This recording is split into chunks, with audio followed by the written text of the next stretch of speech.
Ati Allah, Ati Rasul, ulul amri minkum. And always a reminder for myself and al-ajiz, da'if, miskeen, zalim, jahal. But for the grace of Allah that we are still in existence, alhamdulillah.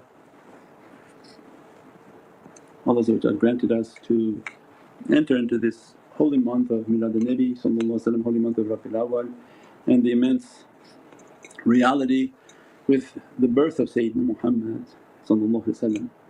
And only those whom understand who's born can celebrate that birth, and that alhamdulillah the immensity of the one whom was born and the Muhammadan light, and by virtue of its ishq and love and the immense reverence we understand how important the Milad al-Nabi is, and that Allah is a treasure wanting to be known. And so alhamdulillah Allah when He loves a servant, wants to guide the servant, then He guides them to being known. That's how the highest level of guidance explains itself, that every other guidance is of a lesser reality.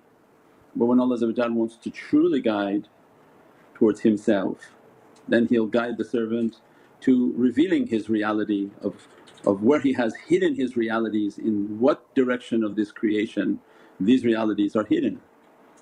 And that's when Allah truly wants to guide the servant and grant them the gift of guidance, guides them to the reality and the love of Muhammadun Rasulullah.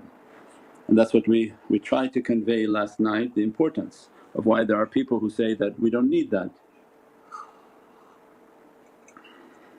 We don't need to keep the reverence, because if you don't revere the one who was born, you don't find a necessity to celebrate his birth. But when you understand that there's no way to find Allah, no way to understand Allah, no way to reach the perfection that our Creator Almighty is expecting, when everybody has their… As-salamu alaykum wa rahmatullahi wa barakatuh. This is Shaykh Nurjan. Thank you for watching the video that you're watching. Inshallah, if you're happy with the content and happy with these programs, please support the button below. The programs that we have for our orphanage repairs, our water well, Give the Gift of Life, our mobile food vans. We have now 5 vans: Vancouver, Chicago, Los Angeles, Pakistan. There's many programs that reach thousands of people and rescue foods and give those supplies to people in need. Your support is greatly appreciated. Also, be so kind as to leave loving comments and please share the stream. Every bit counts. As-salamu alaykum wa rahmatullahi wa barakatuh. Preconceived notion of what is good and what is bad and what is correct and what is right, and this is a means of their worldly conditioning. Whatever they have been conditioned in life, that's how they see this world. And we've described it in different ways, that if you wear blue glasses all the time, you look through this world in a hue of blue, and you swear to everyone, no this blue, no that's blue and that's blue. I said, no, you're only wearing blue glasses and you see everything as blue. And Islam and the perfection of Islam is Allah knows that. That is reconfirmed in Hajj. Allah is giving for us the realities of Hajj is that they don't care, you're rich, you're poor, you're tall, you're short, you have, you don't have, you put 2 fabrics so that all identification of your identity, your worldly status are to be removed. Because Allah is again confirming, when you come to me don't come with yourself. So it means then when you remove your worldly status and you don these 2 pieces of fabric that are unstitched, and you're coming for your pilgrimage, means you're coming for the call of Allah, all that you have with you is what your heart has brought and your character. Your medallions are hidden to the world, but the medallions in which Allah is looking for is not whether your suit is silk and that your jewellery is of the top brand and top name, but Allah is looking for the medallions that we should have achieved on our soul. The people of zikr, the people of Jummah, the people of tazkiyah and cleaning and purification, which Allah throughout describes that they are going to wear the best of their uniforms for Jummah. The best of uniform for Jummah is if you did zikr on Thursday night. All the medallions will be dressed upon the soul so that when they enter for holy Jummah they're dressed from these lights, blessed from these lights. Means these are the lights that Allah is looking for, this is the rank Allah is looking for.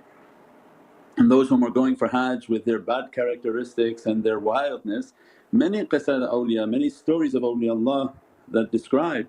One I cannot remember exactly, But there was a servant who stood afar and watched the people making tawaf, and he looked and said that, "Oh, I wish I could meet Sayyidina Khidr and that I would ask for du'a that something from all these people to reach their ranks and to reach their realities." And something in reference to that example, and a man standing next to him at that moment took a turban and put it onto his head, and he looked and he saw the people were making tawaf, they were all like haywan, like animals. And then he looked again and he saw above them were like angelic beings, and they were making real tawaf, and all of these were like wild creatures and animals making tawaf. And the gist of that is that watch out for what you're asking, because you're not seeing the reality of people's characters. And everyone comes with their wildness and the beastie character of their reality, thinking they have achieved something. And the turuqs and the guides and the way is again reconfirming that all of those conditions and the conditioning of people have to be what is the word when they describe to break something down? To disassemble people. Everybody coming like they're already built, this is who I am, and they have to be reprogrammed and disassembled.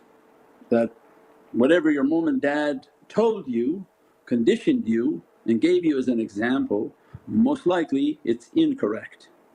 And that Allah wants them reprogrammed, reconditioned and destructed, bring them piece by piece back down and re-instruct them or re-bring them back up with the Muhammadan characteristics. And then imagine 7 billion people with 7 billion different characteristics, and that's why this world is like a jungle. And people coming for worshipness, they still come with the same characteristics. So even you're seeing them around tawaf doesn't mean they reach their angelic reality, just means that the wildness is with them making tawaf. And the real identity of insan and their perfection is actually the angelic realm right above them, in which their angelic realities are making tawaf at the Kaaba. And that's why we say in the majlis of zikr, it's not the zikr that's sitting on the carpet but the one right above them, in which their reality is in the association and the diwan al-awliya. As soon as these authorized assemblies begin, the real assembly is right above them in the world of light, like a layered dimension that they don't see but hovering right above. So deconstructing people is the responsibility of the shaykhs and the tariqah, that everybody's coming in with what they think they know and what they think they've been programmed. Or even more dangerous are the ones coming thinking they have an understanding of what Islamic character is, because little bit of knowledge can cause a lot of harm. Actually that's why in the last days Islam would rise from the west, the sun would rise from the west is the hadith,